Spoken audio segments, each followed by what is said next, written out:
और स्टेज पे वरिष्ठ नेता, हमारे प्यारे कार्यकर्ता,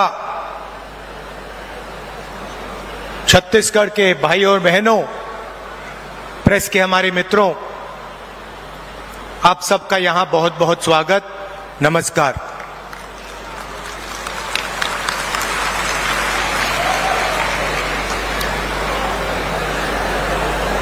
बिलासपुर आकर आज मुझे काफी खुशी हो रही है।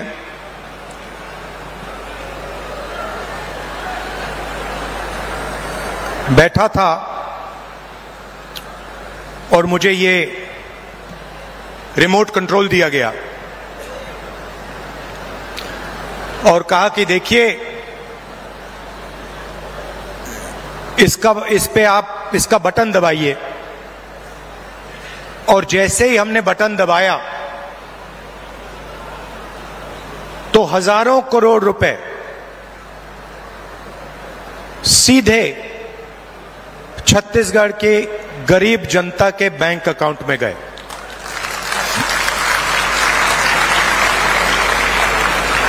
ग्रामीण आवास न्याय योजना में तकरीबन 50,000 लोगों को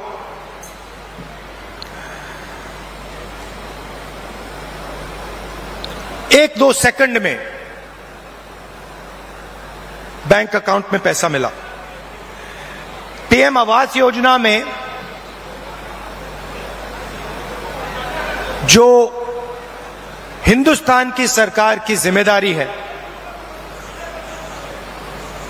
उसमें अभी हिंदुस्तान की सरकार ने जो छत्तीसगढ़ को पैसा देना था वो नहीं दिया है। और 7 लाख लोगों को जो आवास दिल्ली की सरकार के पैसे से मिलना था वो नहीं मिला। उनके लिए भी आज छत्तीसगढ़ की सरकार पैसा दे रही है। बहुत बार छत्तीसगढ़ की सरकार ने दिल्ली की सरकार से रिक्वेस्ट किया, आपकी जो जिम्मेदारी है उसे आप पूरा कीजिए, मगर दिल्ली की सरकार अपनी जिम्मेदारी नहीं निभाती है। आज तकरीबन 1200 करोड़ रुपए रिमोट कंट्रोल से आपके खाते में गया है और अगले 5 साल के अंदर छत्तीसगढ़ की सरकार 500 करोड़ रुपए ऐसे रिमोट कंट्रोल से आपके खातों में डालने जा रही है। हमने चुनाव में आपसे 2-3 वायदे किए थे। छोटे वायदे नहीं थे, छत्तीसगढ़ को बदलने वाले, छत्तीसगढ़ की नींव को मजबूत करने वाले वायदे थे। किसानों का कर्जा माफ, बिजली बिल हाफ और 2,500 रुपए प्रति क्विंटल धान के लिए हमने ये वायदे किए। और देश के प्रधानमंत्री नरेंद्र मोदी जी ने कहा कि कांग्रेस पार्टी इन वायदों को पूरा नहीं कर सकती है। सच्चाई आपके सामने है। हमने जो वायदे किए थे हमने उनको पूरा किया। किसान न्याय योजना में 21,000 करोड़ रुपए हमने छत्तीसगढ़ के किसानों को इनपुट सब्सिडी के माध्यम से दिया। जिन किसानों के पास जमीन नहीं थी उनको भी हम नहीं भूले। उनको 7,000 रुपए प्रति साल कांग्रेस पार्टी की सरकार ने छत्तीसगढ़ में दिया। आदिवासियों को एमएसपी फॉरेस्ट प्रोड्यूस के लिए और देश में सबसे बेहतर फॉरेस्ट राइट एक्ट का इंप्लीमेंटेशन छत्तीसगढ़ की सरकार ने किया। स्वास्थ्य में 5 लाख रुपए परिवार के लिए 70 लाख परिवारों को फायदा मिला। 380 अंग्रेजी के स्कूल खोले और 42,000 वैकेंसियां भरी। 1.3 लाख युवाओं को 2,500 रुपए महीना का दिया। यह आप जानते हो। दूसरी तरफ भी रिमोट कंट्रोल है। बीजेपी का रिमोट कंट्रोल, वो भी उसको ऐसे ही दबाते हैं, मगर हमने रिमोट कंट्रोल को कैमरा के सामने दबाया। बीजेपी छुपे छुपे रिमोट कंट्रोल दबाती है, नरेंद्र मोदी जी दबाते हैं। जैसे ही रिमोट कंट्रोल दबता है, एक तरफ अदानी जी को बंबई का एयरपोर्ट मिल जाता है, फिर से दबाते हैं, अदानी जी को रेलवेज का कॉन्ट्रैक्ट मिल जाता है, फिर दबाते हैं, इंफ्रास्ट्रक्चर मिल जाता है। तो 2 रिमोट कंट्रोल चल रहे हैं। ये हमारा वाला सबके सामने चलता है, हम इसको दबाते हैं, किसानों के खाते में पैसा जाता है। 2,500 रुपए क्विंटल धान में आपको मिलता है। अंग्रेजी स्कूल खुलते हैं, बीजेपी दबाती है, पब्लिक सेक्टर प्राइवेटाइज हो जाता है। आपका जल, जमीन, जंगल, उनका छुपे छुपे बटन दबता है, अदानी जी के हवाले हो जाता है।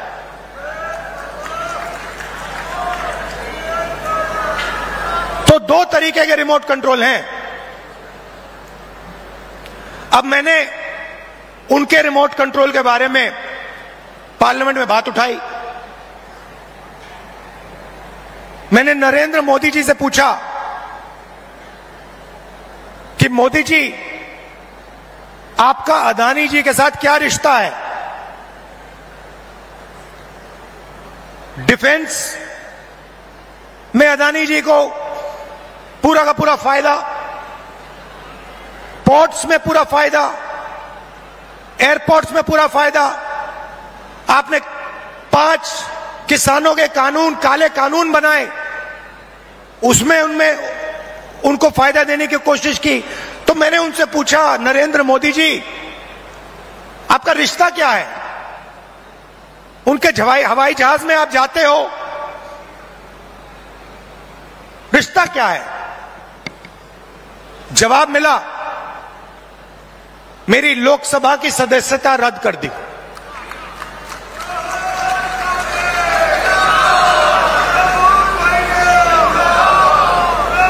कोई फर्क नहीं पड़ता, हम कांग्रेसी हैं, हम सच्चाई रखते हैं आपके सामने, हम आपसे झूठे वायदे नहीं करेंगे और हम जो कहते हैं वो करके दिखाते हैं। अब एक नया मुद्दा उठा है। नरेंद्र मोदी जी जहां भी जाते हैं ओबीसी वर्ग की बात करते हैं। करते नहीं करते हैं? करते हैं ना। कांग्रेस पार्टी ने कास्ट सेंसस किया था, याद है आपको? याद है? उसमें हिंदुस्तान में हर जाति के कितने लोग हैं वो डेटा हिंदुस्तान की सरकार के पास पड़ा हुआ है। नरेंद्र मोदी जी वो डेटा पब्लिक को नहीं दिखाना चाहते। क्यों नहीं दिखाना चाहते, मैं आपको बताता हूं। मैंने कास्ट सेंसस पे भाषण दिया, आपने देखा होगा, जैसे ही मैं कास्ट सेंसस की बात करता था कैमरा उधर हो जाता था। ठहरिए ठहरिए ठहरिए, जैसे ही मैं कास्ट सेंसस की बात करता हूं, लोकसभा में बात की, वैसे ही कैमरा उधर हो जाता है। मैंने एक आंकड़ा निकाला, हिंदुस्तान की सरकार को एमएलए और एमपी नहीं चलाते हैं, हिंदुस्तान की सरकार को सेक्रेटरीज और कैबिनेट सेक्रेटरी चलाते हैं। इस बात से आप सहमत हैं? सहमत हैं? कोई भी योजना बनती है, जो 90 सेक्रेटरीज हैं हिंदुस्तान की सरकार के हर मिनिस्ट्री में, वो योजना को डिजाइन करते हैं, कितना पैसा कहां जाएगा वो डिसाइड करते हैं। तो मैंने देखा, मैंने चेक किया कि भैया इन 90 लोगों में से नरेंद्र मोदी जी की सरकार में पिछड़े वर्ग के कितने लोग हैं।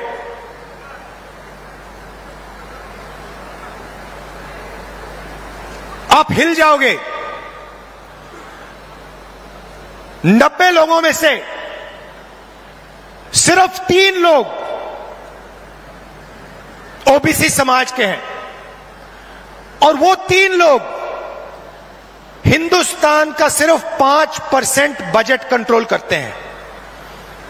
भाइयों और बहनों, क्या हिंदुस्तान में सिर्फ 5% ओबीसी है?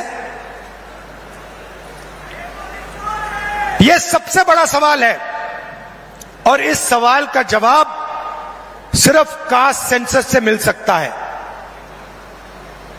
किसी को चोट लगती है, अस्पताल में जाता है, सबसे पहले एक्सरे होता है।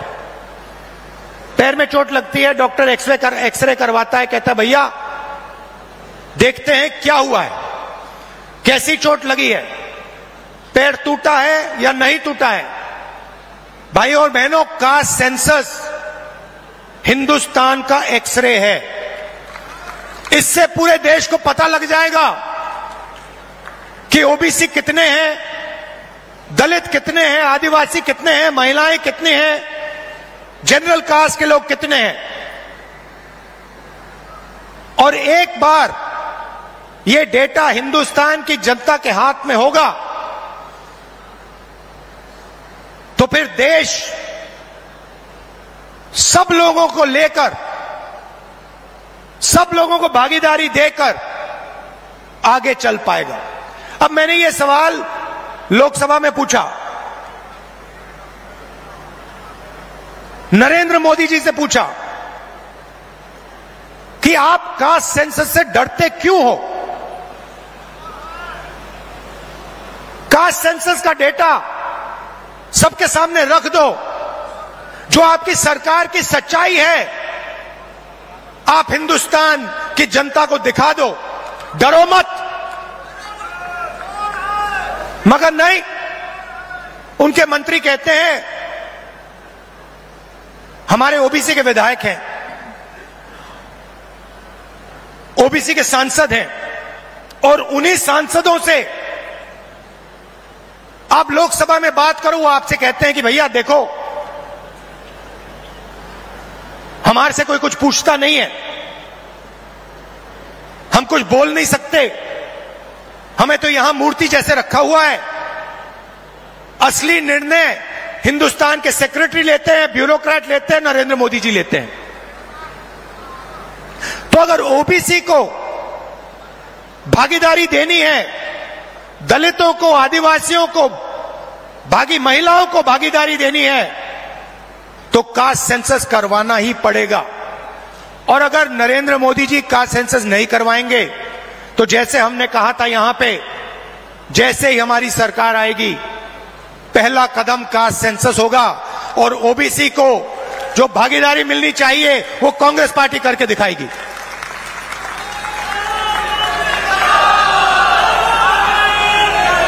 आप सब यहां आए, दूर दूर से आए, हमारी बात सुनने आए, आपने अपना कीमती समय हमें दिया, इसके लिए दिल से बहुत बहुत धन्यवाद। और एक बात मैं कहना चाहता हूं,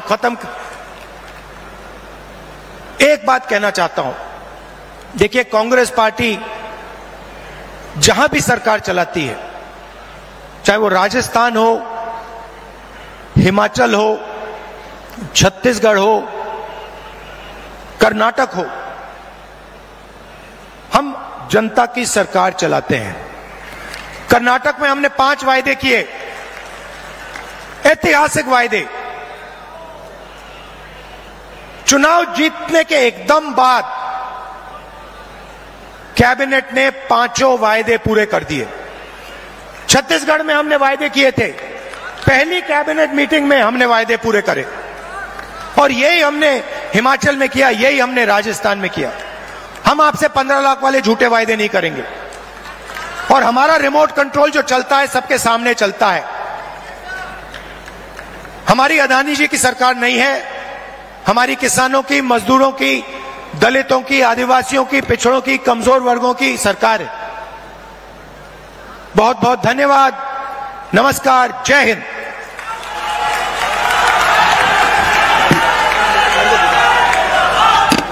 जोरदार तालियां माननीय राहुल गांधी जी के लिए।